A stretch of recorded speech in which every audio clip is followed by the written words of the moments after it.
the D map. Do you remember what the D map has in it? All the positions. So it should be.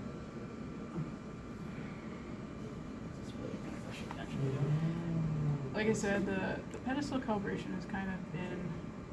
I guess the carbide here.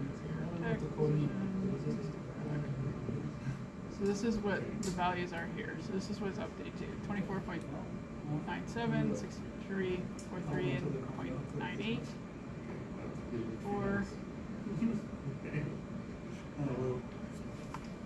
So why you just Number 9, here it is. TP first and then.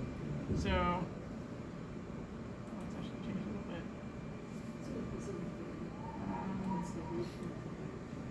It's the back pedestal. The order.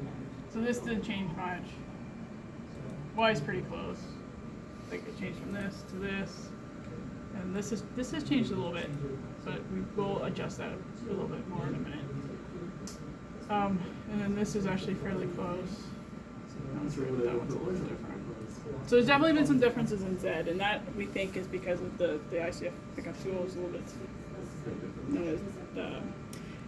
This was previously adjusted using the tips, which we find more accurate than the pickup tool, which is what we're going to do.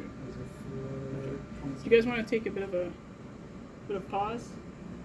Yeah. Gone through that for a little bit. Digest all the